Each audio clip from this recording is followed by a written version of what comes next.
Cricbuzz Chatter at the end of day one of this Leeds Test match. So much happened today.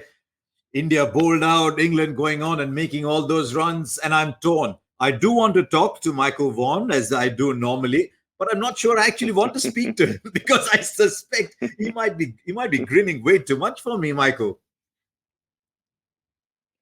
Yeah, desperation, Harsha. That's the word I'm going to use. England desperately needed to win this first day. They desperately needed to win that opening session.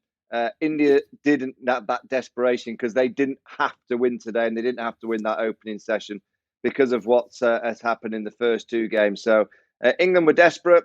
India certainly weren't. It was a really, really bad day. I mean, I was very keen to hear from you because I mean, Leeds is where, as we said yesterday, you ran around in shorts. You understand everything about Leeds because it just seemed to even up afterwards. And I'm going back. I know you said it's been a long time. I'm going back to the Test match 2002, where once again it was difficult batting conditions, but India weathered the storm. And so I wanted to ask you a couple of things. Was it a wrong decision to bat first, or did Kohli just back his batsmen? If his batsmen had batted through till lunch and maybe a little bit beyond, they could have maybe benefited from the conditions afterwards. And was it bad batting or just Jimmy Anderson saying, oh, by the way, here, let me just show you again how good I am? No, I mean, the bowling was exceptional. But if you look at all three Test matches, Harsh, at Trent Bridge in the first innings for India, it was doing plenty. But what did Rohit Sharma and KL Rahul do? Left and wore the England bowlers down. What did they do at Lords? Remember, Joe Root won the toss and bowled at Lords. It was swinging, it was seaming. What did they do? They played with patience because they were desperate. They desperately had to do that. I saw an Indian side bat today that were just a little bit lapsed. Just a little bit lapsed. KL Rahul driving at a ball in the first over. You know, that's not KL Rahul. Virat Kohli is in no mental state at the minute. I'm looking at the way that he's playing throughout this series. He's anxious. He's desperate. You know, he's going at the ball a little bit too soon. When he got all those runs last time he was here, he was patient. He left the ball. He wore Anderson down. He just waited for those straight balls. He's not done that so far in this series. And when you get conditions like England found themselves, it was a good toss to lose because the ball did swing for the first 30, 40 overs, but it always does in a Test match here in the UK. But you've got to be willing to do the hard yards, as India did in the first Test, as they did in the second Test. They weren't willing to do that today here at Headingley, and that was their downfall. They played some iffy shots. Rohit Sharma, 2 minds in playing that pull shot. Rishabh Pant, I mean, it was a nothing shot for Rishabh. You'd rather see him throwing the kitchen sink at it. It was a nothing shot. And I think England arrived today, and I think they knew they had to win it. There's been a lot of happening in terms of the media, in terms of chat and what happened at Lords. But I just looked at an England side this morning, and particularly Jimmy Anderson, those eyes. We saw it very early. He had that dedication, that concentration, that he knew he had to set the tone for the team. He was exceptional. But you know, you're looking at this batting lineup, Harsha. I will say now, I mean, you go back to Adelaide, you look at what happened at Adelaide, all right, they had the Gabba moment, but, you know, today bowled out for that score.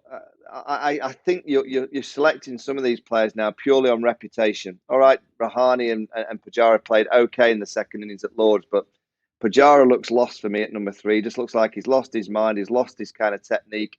And India are kind of backing these players purely on reputation, not on what's happening in the here and now. It's interesting. We've talked a lot over the last year about the great escape in Sydney, about winning in Melbourne, the great escape in Sydney, winning in Brisbane. Ball doesn't swing in Australia.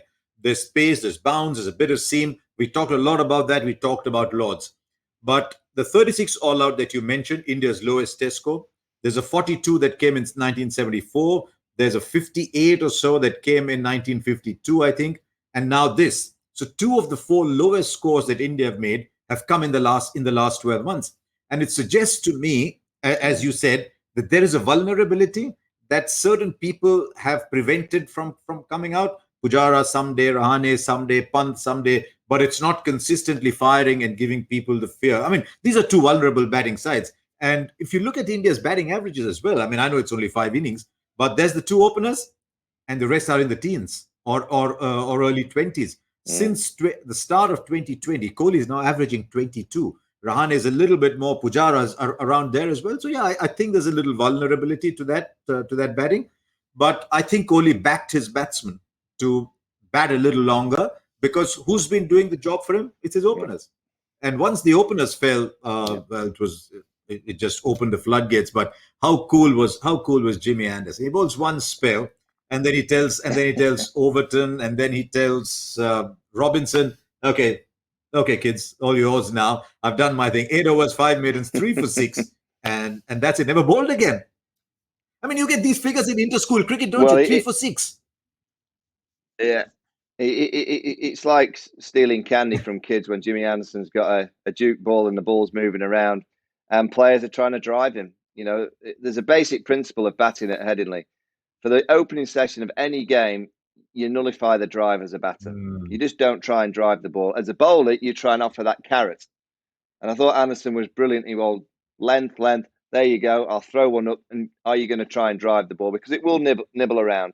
You know, Virat Kohli, KL Rahul, 2 huge wickets in that opening session were mistakes. You know, if India had played the hard yards and been desperate, get themselves to lunch, then you get an hour after lunch, and you saw when England went out to bat, no swing and the pitch was flat. It'll do some more tomorrow. So India have a sneaky chance in the morning that the ball might move around again and they might be able to get 4 or 5 quick wickets. It's still on, you know, because Headingley has, funny things happen at this test match venue. But you know, India weren't willing to do that hard yards to give them that opportunity to bat later in the day. So I look at Virat's decision at the toss, and of course, I'm sure some were saying it was bonkers and he'll get criticised for it. You know, I just look at his batting unit. If they'd have been willing to do the yards and get themselves to that hour after lunch, what you have to do in Test match cricket, it'd have been perfect in terms of batting throughout the day. You end up 230, 240 for 5 at the close. You get 320, and you're right in the Test match. By moving around and by India playing the way that they did, I think Joe Root will be sat in his room tonight. I don't know what he'll be drinking, Harsha. Probably a cup of tea, but he'll be celebrating the fact that he lost. He's one of your boys. I can see where that's coming. One of your boys saying he'll have a cup of tea. I think it might be a little more than just a cup of tea, unless he doesn't have a beer. But what I liked about what I was thankful for Joe Root today, and I'm talking from your team's point of view as well, is that Joe Root could, having spend that time in the field, not worry about when he's running down to go out to bat again. I mean, Root was all along sitting on the edge of his seat, wasn't he? This ball, no, okay, I can wait one more ball. Oh, this ball, I'm going to wait one more ball. And Hasib Hamid, Rory Burns, they have their eccentricities, but they batted out. And what was interesting as they went along was that the ball stopped beating the bat. And I was perplexed that India started with Ishant Sharma. I don't understand rhythm and fast bowling, but he was struggling to get there. And that gimme first quack out. Ishant Sharma is looking undercooked, isn't he? Yeah, I mean, Test cricket doesn't change no matter what era you're playing, but you know, it's about setting the tone. You know, and in Jimmy Anderson, you know, he's going to set the tone. I think in Jasprit Bumrah and Mohammad Shami, you've got 2 bowlers that you pretty much know 80% of the time they're going to set the tone. So why one of them didn't bowl that first over when you've only got 78 to play with, and you've got Ishant Sharma, and you almost felt in the ground, no ball, wide, 8 off the first over. It almost relaxed the whole stadium because we're all on the edge of our seats when England bat, because we know that they lose one, it's like, oh no, what's going to happen? It could be 2, it could be 3. Yeah. That first over, that tone that was set by Ishant Sharma, I honestly can tell you that the whole ground went, oh, thank you very much. We can relax, because it is all about, you know, trying to say to the batters, by the way, you've got 78 to look at, but we're going to make it so difficult. Going to make it so tough. India with the ball, you know, I'll ask you, I didn't know why, but they didn't seem to have that same intensity. All right, the ball wasn't swinging. In the field, they were clumsy. Then that catch went down, Rohit Sharma at second slip. I would say in Indians' Test match cricket history, that would be one of the worst days that they've ever had. Would that be correct? I've seen a few over the years, and I'm just saying. Yeah. In recent times, yes. I mean, you'd look at that 36 and say that was dire. You might look at one of the days in Chennai. I'm only talking recent times when England won that first test and say, India weren't quite there. But this, as a collective, the batting wasn't there, the bowling wasn't there. Yes, and it's a long way back from here, because India have allowed England to go so far ahead of the game that they've got to bowl England out in about 100, 120 runs tomorrow, and they'd still be 160 behind. So, yeah, there you are. But I'm not just talking to Michael Vaughan, a former England captain, Michael Vaughan, whose leg we love to pull sometimes, but also someone who scored a lot of runs and was a batsman. So, Michael, We're heading into the hot spot.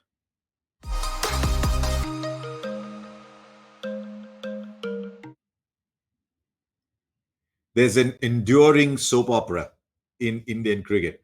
Kohli 14, Kohli 18, Kohli 21. This is season 3, episode 3 on at the moment. But is he doing something wrong? I was just looking up some numbers. He's still standing 50 centimeters outside, which he did in 2018, but he's getting out like he was getting in 2014. What I wanted to check with you, you've been captain and you've borne the pressures of being captain, thinking of 10 others. And can you sometimes almost forget about the 11th? That's yourself, number one. And is he getting so tired with geeing up everybody that he doesn't have the same intensity to his batting again? Is that a fair comment, or would you have something else to say? No, I think it's fair. I think the assessment of his technique's fair. I don't see his movements being any different. It's just his mind. I think with Virat, he's such a good player. But if he looks back to when he had his success here, he was so much more patient. And I just wonder, because he's not got the runs, he's desperate to get some runs. So he's trying to play shots too soon. My advice for him would be, look at the clock when you go out. If it's 20 past 11 when you go out to bat, say, I'll be there at half past. And when you get to half past, I'm just going to be there at 22. Just break it into small segments and try and break your innings down into time rather than runs. Because Virat will score runs if he's out there for an element of time.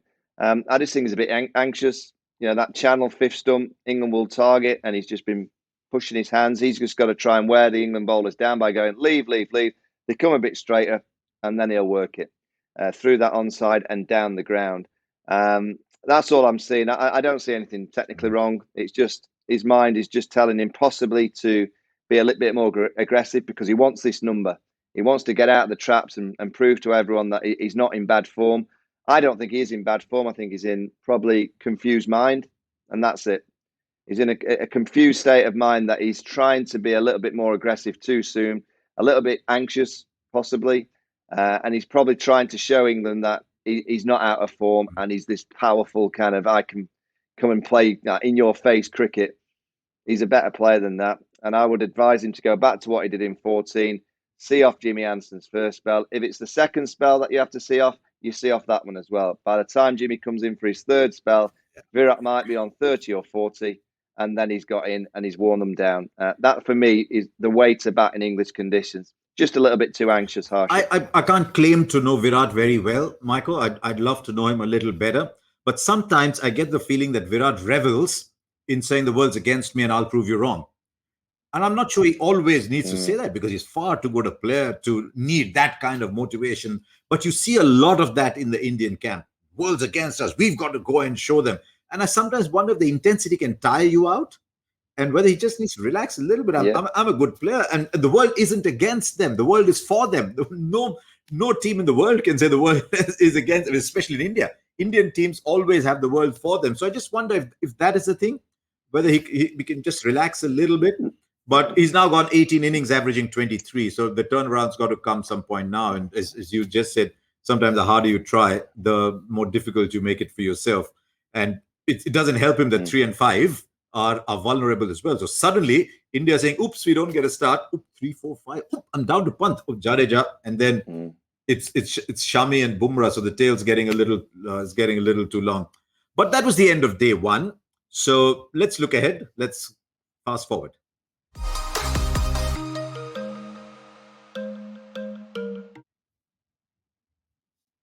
The only way for India to come back is for England to do in India at the start of day 2. And then, look at you laughing, Michael. I mean, it can happen. I mean, it's England. It can happen. No, it can. No, it can. I mean, all I say to India is a team won a test match on this venue 2 years ago, having scored 67 in the first innings. That's all I'll say to India. It is possible. But I tell you what, Harsha, they're going to have to arrive tomorrow with desperation. I want to see more desperation from the Indians. Today it was just, we'll just play. In English conditions, you can't just play.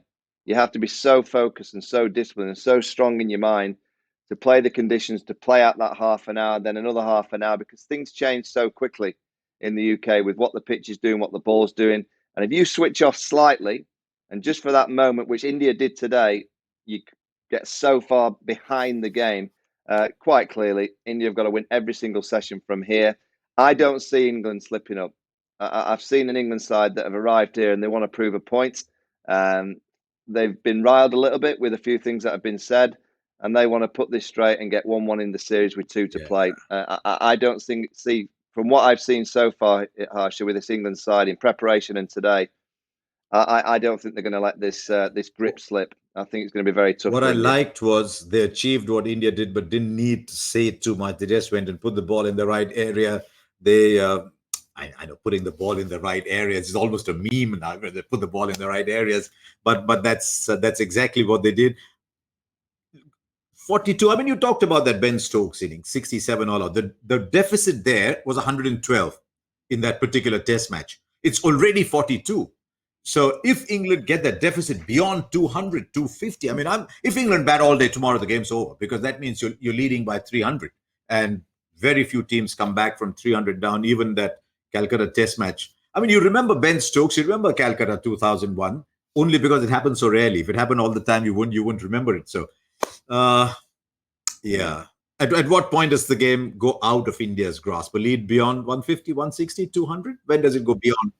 I reckon actually, if they don't come out in the morning and absolutely hammer England in terms of a session, so get 5 wickets, it's gone. The game's done. They have to get 5 wickets in the opening session and maybe 6. They have to have one of those sessions where absolutely every ball finds the outside edge, maybe a couple of flying one-handers. England play a few ridiculous strokes. If they don't do that, they'll bat better in the second innings. They can't bat any worse. But I just don't see how India get out of this test match unless they absolutely hammer tomorrow, like England have hammered today. Can you imagine? 1-0 ahead and you go into Michael Vaughan's backyard, have a day like that, and then spend the evening talking to him about what happened that day. So who knows? Maybe he'll be hospitable. Maybe he likes Cricbuzz. Maybe we'll have a nice conversation tomorrow. But thank you very much, Michael, for joining us. And we will, of course, be with you at Cricbuzz Chatter end of day 2.